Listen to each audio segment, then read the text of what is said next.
Time to replace my battery. So to replace the batteries on a Sprinter key fob,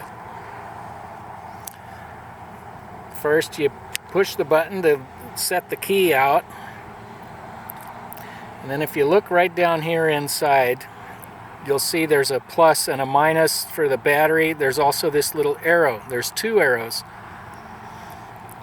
Right there, you just grab this side of the key fob, pry it up, and there's your batteries. So take a look at them just to make sure. In our case, these are CR2025. So next thing is you go to your local grocery store or hardware store or whatever, get yourself some new batteries, which I've got right here, and then take your two batteries and stack one on top of the other, and then replace the cover. Make sure it snaps down, and now you're good to go. And now when I hit the unlock button, it unlocks.